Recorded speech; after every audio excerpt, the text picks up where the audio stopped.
सनातनी मुसलमान होने के हिसाब से तो मुझे करवा चौथ, क्योंकि मेरा रिश्ता तय हो चुका है, 6 दिसंबर को मेरा एंगेजमेंट है और क्योंकि मेरी जिंदगी में एक ब्राह्मण वशिष्ठ आ चुके हैं और शादी तक की बात हो चुकी है, बिल्कुल तय है सब कुछ, तो मैं अपने ससुराल की प्रथाओं को मैं पूरा नहीं करूंगी। ऊपर से मैं बड़ी बहू हूं कि अच्छा हुआ कि गहरा आ गया, नहीं तो मैं सवाल करती पूछती कि प्यार कम है क्या, तो रंग इतना गहरा आया है कि अब मैं सवाल ही नहीं कर पाई, क्योंकि पता चल रहा है कि हाँ भाई बहुत प्यार करते हैं पुनीत जी। अभी नाजिया और मेरी मुलाकात हुई इन बारिशों में, दही हांडी के टाइम पे हम लोग मिले, गर्लफ्रेंड बॉयफ्रेंड बन गए। वो तो पहले ही फोन पर ही बन गए थे, आई लव यू सब कुछ सेट हो गया था। मिलने से पहले ही मतलब उन्होंने हमारी शादी की अनाउंसमेंट सोशल मीडिया पर कर दी, क्योंकि उनको लगा ये तो भोला बाबा है, ये तो आ गया मेरी लाइफ में, है ना। तो ठीक है, तो उनका एक एजेंडा था, वो पूरा हो रहा था। वो एक हिंदू लड़के से शादी करना चाहती थी, ऐसा उनका पूरा प्रचार चल रहा था। तो मैं ही वो हिंदू लड़का बन गया, मैं अपने आप को खुशकिस्मत समझ रहा था और सारी की सारी चीजें होने लगी। तो मेरे कंट्रोल में कुछ था ही नहीं, मेरे को भी लगा चलो भगवान शायद यही है। फिर मैं भगवान को अंदर अंदर बोलता, भगवान ये बह तो रहा हूँ मैं माया में, लेकिन प्लीज आप संभाल लो जहाँ भी जा रहा है ये।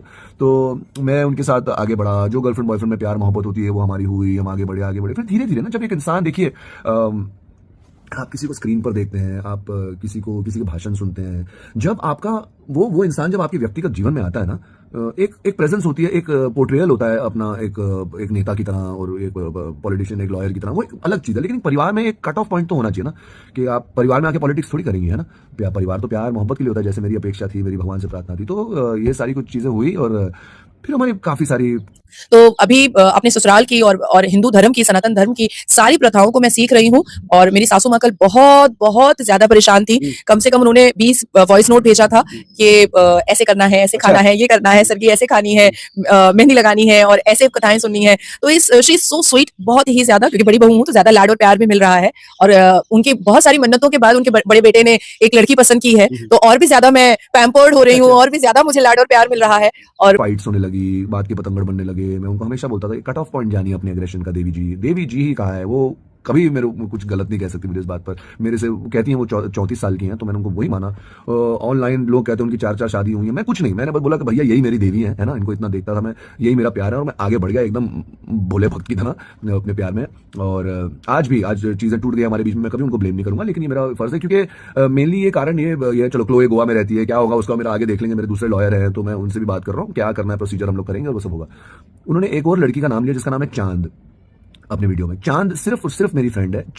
चांद का बेटा शिवांश, एक बंगाली परिवार है, बंगाली आसामीज है, वो लोग विरार में रहते हैं, बहुत ही स्वीट लोग हैं, मेरे परिवार जैसे थे, है ना। तो वो हम लोग सब लोग कुंभ में गए साथ में, 4 लोग थे, चांद, उनका बेटा, उनका एक फैमिली फ्रेंड है कल्पेश और मैं, हम लोग सब लोग कुंभ गए। वहां पर हम लोग ने बहुत इंजॉय किया, मेरी मम्मी भी वहां पर थी, मेरे बड़े दादा भी वहां पर थे, उज्जैन से आए हुए थे, आनंद लिया खूब हम लोगों ने कुंभ का, ये वो। तो मैंने चांद को ये सब कुछ बोला, सब कुछ मेरी लाइफ में, जब बैठते हैं आदमी तो पास्ट के बारे में बात करते हैं वो। तो चांद मुझे बहुत पसंद करती थी, मैं उसे बहुत पसंद करता था, ओनली एज अ फ्रेंड।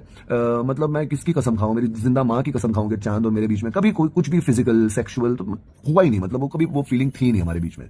तो मैंने नाजिया को बातों में बताया था कि इतनी स्वीट लेडी थी, जो माता की बहुत बड़ी भक्त है, ये वो।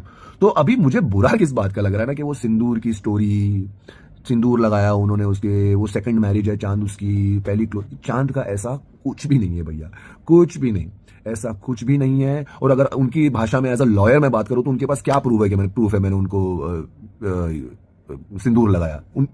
नाजिया के पास क्या प्रूफ है इस बात का, बताइए। हाँ, वो तो कह रही है कि सीसीटीवी कैमरा फुटेज मिला है, चांद से मेरी बात हुई है, चांद ने बोला है ये वो। चांद की बात ही नहीं हुई है। 1 साल बाद मेरी चांद से बात हुई, क्योंकि इतना बखेड़ा खड़ा हो गया है थोड़ा बहुत सोशल मीडिया पे। तो मैंने बोला चलो भगवान ये कोई परीक्षा है, आप मेरा साथ देना, इस समय से आगे गुजरते। तो मैंने 12 महीने बाद चांद को फोन किया, मैंने बोला, तो वो तो झटका खा गई कि बोलती है ये क्या हो रहा है मेरे साथ। इतनी खूबसूरत प्रथा थी, मैं इसको पूरा करना ही चाहती थी। हालांकि मेरी सास जो है उनका कोई प्रेशर नहीं था, पुनीत जी का कोई प्रेशर नहीं था, लेकिन मुझे ऐसा लगा कि मुझे ये व्रत करना चाहिए। आप स्क्रीन पे किसी को देखते हैं, है ना, जैसे मैं उनको देख रहा था, तो लेकिन वो जब जीवन में आते हैं आपके, तो अप डाउन आप ये सब होता है। उन्होंने पहले मुझसे मिलने से पहले ही मेरे साथ शादी वादी डिसाइड कर ली, और डिसाइड कर ली वो हमारे बीच की बात थी, लेकिन उन्होंने सोशल मीडिया पर A to Z चैनल है वहां पर अनाउंस करवा दिया।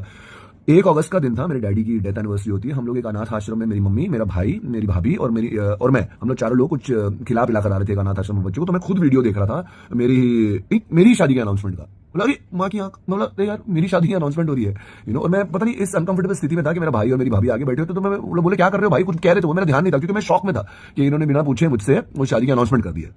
तो मुझे पता नहीं, मैं एक्साइटेड हूँ कि शॉक्ड हूँ, क्योंकि वो इतनी पावरफुल है, उनको हमेशा वही अच्छा लगता है सुनने के लिए जो वो सुनना चाहती हैं। अगर मैंने कुछ अलग शब्द कह दिया जो उनके कान को अच्छा नहीं लगा तो जय हो। आप लोग सब समझ ही गए होंगे अभी। तो ये सारे लफ्ज़, ये सारी की सारी स्टोरी जिस हिसाब से नाजिया पेश कर रही है वो बहुत ही गलत है। और ये सिर्फ इसलिए पेश कर रही है क्योंकि मैंने उनको बोला, वो जैसे शादी की अनाउंसमेंट उन्होंने कर दी पब्लिकली, वैसे ही उन्होंने हमारी एंगेजमेंट की भी अनाउंसमेंट कर ली। और हमारे बीच में, मैं ये नहीं कह रहा हूं कि वो गलत है मैं गलत हूं, लेकिन मुझे धीरे धीरे रियलाइज हुआ कि उनके बड़े बड़े काम है, बड़ा बड़ा नाम, योगी जी के साथ बैठना, नीतीश राणे के साथ बैठना, और योगी जी के चीफ सेक्रेटरी के साथ बैठना, आरएसएस के नेता के साथ बैठना, ये वो बहुत अच्छी बात है, बहुत अच्छी बात है। लेकिन ये सारे बड़े बड़े लोगों के साथ बैठना, बड़े बड़े सपने रखना, बड़ी मंशाएं रखना, मुझे ये बनना है, मुझे यूएन जाना है, ये बहुत सब कुछ अच्छी बात है। लेकिन क्या वो आपके होने वाले विवाहित जीवन में शांति की गारंटी है? निस्वार्थ प्रेम की गारंटी है? आदर सम्मान की गारंटी है? नहीं है। मैं कई बार झुका क्योंकि मैं समझा, हमें कई बार मैंने नाजिया को बोला भी अपना कट ऑफ पॉइंट जानिए आप, क्योंकि उनका अग्रेशन हमेशा चलते रहता है, उनको रुकना आता नहीं। ऐसा नहीं है कि वो बुरी इंसान है कुछ, वो बहुत अच्छी इंसान है, लेकिन एज अ पति, होने वाला पति, और उनके साथ मुझे लग रहा था कि भैया ये जरा और समय चाहिए हमको, क्योंकि शायद रॉन्ग नंबर लग गया ये, मिल तो गया हूं, मैं तो देवी जी बोलता हूं, उनको इतना आदर सम्मान करता हूं, वो कहती हैं वो 34 साल की है, मैं उनको फिर भी आप बोलता हूं। मैं बस इतना ही मैसेज देना चाहती हूँ पुनीत जी को कि सच में मैं आपसे बहुत बहुत बहुत प्यार करती हूँ, बहुत मोहब्बत करती हूँ, आपकी बहुत इज्जत करती हूँ। और मुझे लगता है कि एक वाहिद वो पुरुष है जिनको मैं आप करके पुकारती हूँ, और मैं इतना सम्मान देती हूँ। मैं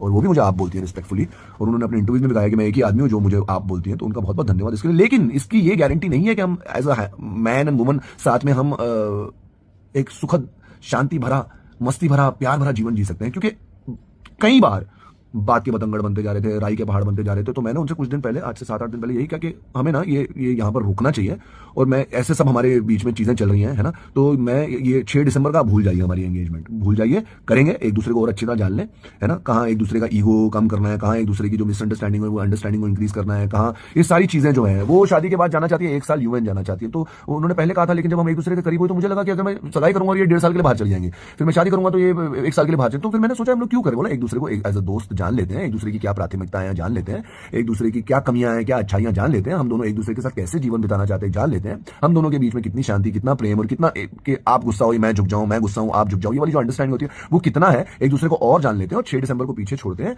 और आगे बढ़ते हैं। अभी उन्होंने पॉलिटिकली 6 दिसंबर की अनाउंसमेंट की हुई थी। 6 दिसंबर मतलब मेरे ख्याल से जो मुसलमान है उसको ब्लैक डे मानते हैं, क्योंकि बाबरी मस्जिद गिरी थी उस दिन, तो वो उसी दिन पर शादी करना चाहती है, सगाई करना चाहती थी। और तो मैंने बोला यार ये हमारी प्रेम कहानी है, अगर हिंदू राष्ट्र के लिए कुछ हो रहा है, हिंदुओं के लिए कुछ हो रहा है, अगर हिंदू मुसलमान का भाईचारा बढ़ रहा है, अच्छाई बढ़ रही है, जो भी कुछ हो रहा है हमारी सगाई से, जो भी संदेश जाएगा लोगों के, मैं वो सब बात की बातें हैं। पहले आप और मैं तो सेट हुए एक दूसरे के साथ, है ना, आप और मैं तो हो साथ में, जब मियाँ बीवी राजी तो दुनिया गई भाड़ में बने काजी, अपने को क्या लेना देना है। उनके पास गाड़ियां हैं, उनके पास ड्राइवर हैं, उनके पास लाखों रुपए हैं, करोड़ों रुपए हैं, उनके मुझसे कहती है वो स्कॉटलैंड में पड़ी हैं, मुझसे कहती है कि बहुत चीजें कही हैं, इतना धन है, उनके पास ब्रांडेड जूते हैं, उनके पास ब्रांडेड कपड़े हैं। लेकिन ये सारी चीजें क्या फर्क पड़ता है, क्या इसमें शादी की शांति की गारंटी है क्या? नहीं ना। तो वो अशांति वाले दिन हमारे हो रहे थे, तो मैंने उनसे बस कहा कि 6 दिसंबर को नहीं करेंगे, ये परमात्मा की कृपा है, क्योंकि मैं अपना हर रिश्ता उस परमपिता परमेश्वर को देकर आगे बढ़ता हूं। लेकिन इस रिश्ते में मेरी भी मोह आ गई थी, मुझे लगा मेरी देवी आगे मेरे जीवन में, और मैंने उनको दिल आत्मा से प्यार किया है, दिल आत्मा से रोज उनके लिए मैं प्रार्थना करता था, क्योंकि वो, लेकिन मैंने बस यही सोचा कि भैया ये जो है ना, रुक जाइए 6 दिसंबर। वहां वो भड़क गई। अभी आधे घंटे बाद मैं पॉइंट पर आ रहा हूं। ये सब आपको समझाना मेरे ख्याल से यही भगवान की इच्छा, आप लोगों को समझाना जरूरी था, क्योंकि कुछ लोग उनके बहकावे में आकर मुझे गाली दे रहे हैं। मुझे गाली दे तो कुछ फर्क नहीं पड़ता, अभी भी ये मैं वीडियो बना रहा हूं, अगर मेरी माताजी कहेंगी तो ही मैं इसको आगे अप्रूव करूंगा, है ना, इसको आगे मैं रिलीज करूंगा। तो बस मेरा यही कहना था आप सबसे, अगर मेरे पास ज्यादा पैसा हो या मेरी होने वाली के पास ज्यादा पैसा हो, कुछ नहीं, मेरे ख्याल से विवाह मैं पहले कर चुका हूँ, पैसा वैसा, मेरी वो वाली वाइफ भी बड़े ब्रांड ये वो गुची अरमानी और हाँ जिमी चू, फर्क नहीं पड़ता है। एक आदमी और औरत में अंडरस्टैंडिंग होनी चाहिए, 2 सूखी रोटी भी खा लें, साथ में अचार और सब्जी होना, उसमें भी जीवन के सारे सुख देख सकते हैं। मैं एक ऐसी शादी की अपेक्षा करता हूँ, मैं एक ऐसी देवी की अपेक्षा करता हूँ, जो मुझे लगा था मैंने नाजिया में देखी थी। लेकिन ये सारी चीज़ें बहुत ही पॉलिटिकल होती जा रही थी, जो भी है उनका एजेंडा बहुत कुछ हो रही थी ये सारी चीज़ें। तो मैंने उनको बोला रुक जाइए।